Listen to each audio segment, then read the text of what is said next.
നയതന്ത്രത്തിന്റെ വഴികൾ അടയുകയും യുദ്ധത്തിന്റെ കാഹളം മുഴങ്ങുകയും ചെയ്യുന്ന അതീവ സങ്കീർണമായ ഒരു ഘട്ടത്തിലൂടെയാണ് പശ്ചിമേഷ്യ കടന്നുപോകുന്നത്.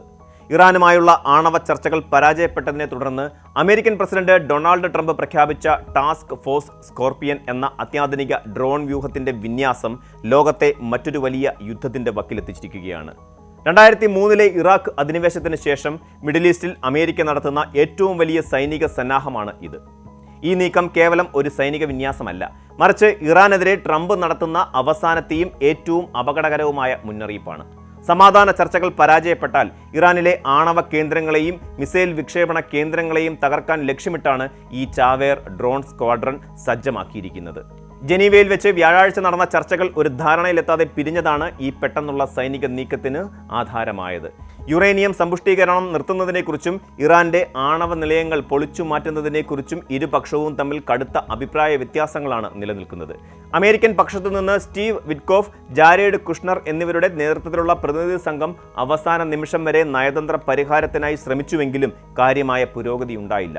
ഇതിനിടെ ഒമാൻ വിദേശകാര്യമന്ത്രി ബദർ അൽ ബുസൈദി ഒരു മധ്യസ്ഥനായി പ്രവർത്തിച്ചുകൊണ്ട് പോസിറ്റീവായ നിർദ്ദേശങ്ങൾ മുന്നോട്ട് വെച്ചെങ്കിലും അവയൊന്നും ട്രംപ് ഭരണകൂടത്തെ തൃപ്തിപ്പെടുത്താൻ പോന്നവയായിരുന്നില്ല.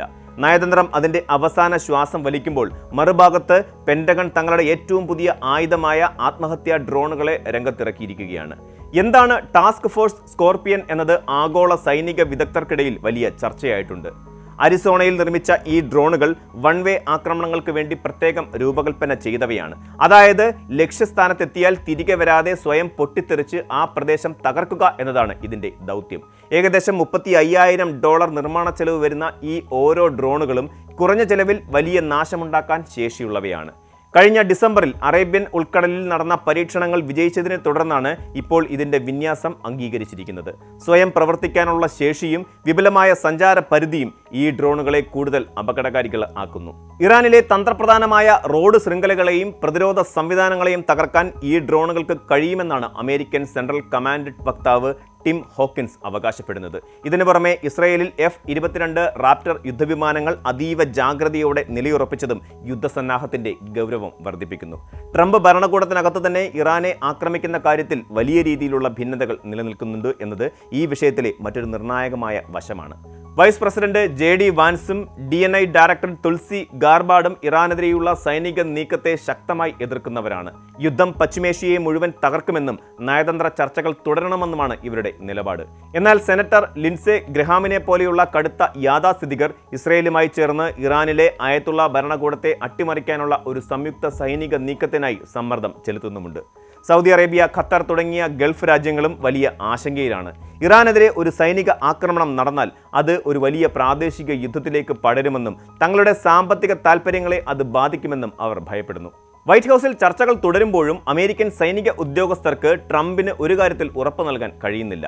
അമേരിക്കൻ സൈനികരുടെ ജീവൻ അപകടത്തിലാക്കാതെ ഈ ദൗത്യം പൂർത്തിയാക്കാൻ കഴിയുമോ എന്നതാണ്. അയത്തുള്ളയുടെ ഭരണകൂടം ഒരിക്കലും ഒരു ആണവ ബോംബ് വികസിപ്പിക്കില്ലെന്ന് ഉറപ്പു നൽകുന്ന ഒരു കരാറാണ് താൻ ആഗ്രഹിക്കുന്നതെന്ന് തന്റെ സ്റ്റേറ്റ് ഓഫ് ദി യൂണിയൻ പ്രസംഗത്തിൽ ട്രംപ് വ്യക്തമാക്കിയിരുന്നു. സമാധാനമാണ് താൻ ആഗ്രഹിക്കുന്നതെങ്കിലും അത് പരാജയപ്പെട്ടാൽ യുദ്ധത്തിനായി താൻ സജ്ജനാണെന്നുമാണ് മുന്നറിയിപ്പ് അദ്ദേഹം നൽകുന്നത്.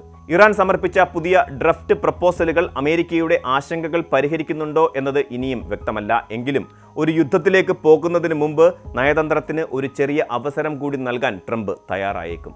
പക്ഷേ ടാസ്ക് ഫോഴ്സ് സ്കോർപിയന്റെ വിന്യാസം സൂചിപ്പിക്കുന്നത് വാക്കുകൾക്ക് പകരം ആയുധങ്ങൾ സംസാരിക്കുന്ന ഒരു ഘട്ടത്തിലേക്ക് കാര്യങ്ങൾ എത്തിക്കഴിഞ്ഞു എന്നത് തന്നെയാണ്. ലോകം ഒരു മുൾമുനയിൽ നിൽക്കുന്ന ഈ നിമിഷങ്ങളിൽ ഒരു ചെറിയ പിഴവ് പോലും ലോകത്തിന്റെ ഭൂപടത്തെയും സമാധാനത്തെയും എന്നേക്കുമായി മാറ്റിമറിക്കാൻ പോകുന്നതാണ്. ആത്മഹത്യാ ഡ്രോണുകളുടെ ചിറകിലേറിയ ഈ സന്ദേശം പശ്ചിമേഷ്യയിൽ വിതയ്ക്കുന്നത് ഭീതിയുടെയും അനിശ്ചിതത്വത്തിന്റെയും കറുത്ത നിഴലുകളാണ്. വരും ദിവസങ്ങളിലെ നയതന്ത്ര നീക്കങ്ങൾക്കായി ലോകം ഉറ്റുനോക്കുകയാണ്. കൂടുതൽ വാർത്തകൾക്ക് News 18 Keralam YouTube channel subscribe ചെയ്യുക.